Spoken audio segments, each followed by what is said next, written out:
Disclaimer! Under Title 17 U.S. Code, in Sections 107 to 118 of the Copyright Law, all media in the video is used for purpose of review and commentary under the terms of fair use. All media used in this belongs to their respective copyright holders. AKA, I don't own this shit and I don't claim to own this shit. This shit belongs to the people who made it. Also, I swear a lot. If you don't like that, just stop watching right now. Anyway, here's the thing.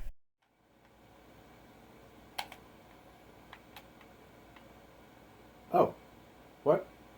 Am I doing a thing? The review part is missing. So, what am I doing, too? There's no... Oh, I get it. It's a mystery. Ha! Okay, look for clues! There's nothing over here. There's...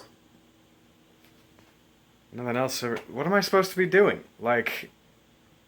I don't get it. Oh, what's that?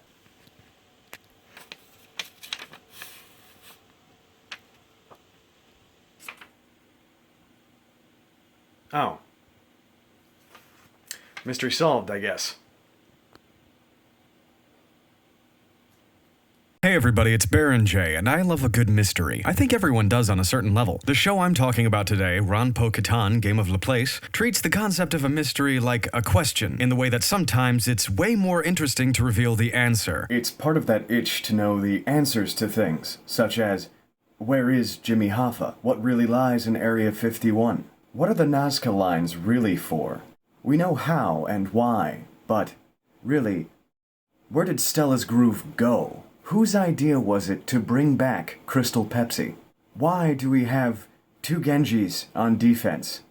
The world sits and ponders these questions. Ranpo was produced by Studio Lerche, which if you know their other works such as parts of Hamatora, Monster Musume, but also Danganronpa, you'll know this is immediately a 50-50 shot. However, it's worth noting going in that the writer, Makoto Uezu, is responsible for the scripts of some really good stuff, like some of the better episodes of Konosuba, but he was also responsible for School Days.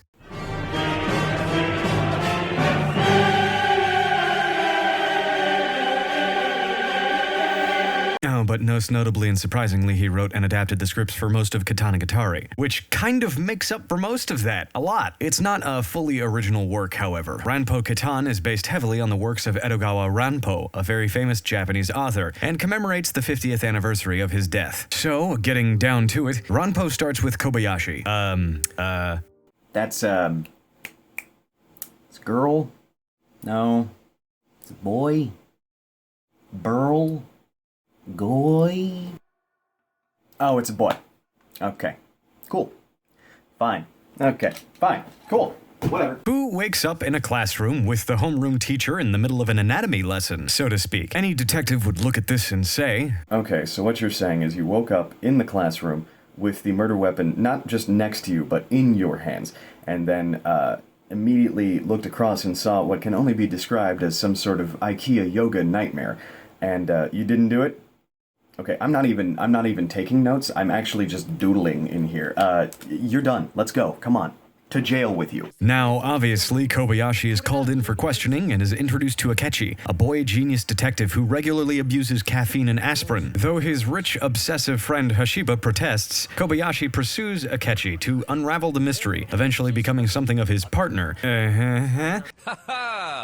Dangly parts. And from there, the case continues. So, Ranpo is presented as a series of cases all interconnected by a case in Akechi's backstory, a mysterious killer who targets murderers who are never brought to justice. This serial vigilante is known only by a mask and the name 21 Pilots. I mean 20 faces. 20 faces. Different one. This mirrors the Fiend with 20 Faces, a Moriarty-esque recurring villain from Ranpo's books. It appears that the original case is spurring on these recent ones and is proving vexing for the young detective and his investigation. Ranpo is an interesting beast, having all types of crazy detective banter and filling it with artistic whimsy. The initial case is interesting enough and serves a purpose to bring the team together, but where Ranpo really shines is its reveal sequences. All of the head-scratching questions you ask up until the detective's exposition are unraveled in a really cool stylization that works insanely well in the tone of the show. Our Japanese Sherlocks step onto an imaginary stage, and with the help of mental puppetry and scenery, they actually narrate the actions and motivations of the culprits. This is very engaging engaging, and I really liked it a lot. There are also a few bits where the murderer actually interacts with this setting, and it works incredibly well. The art during these sequences and the show in general is really surreal and eye-catching. Everything has its own set style, and even different elements of the world actually add to character background. One of the main examples of this is the gray people in the background. While we're on this topic,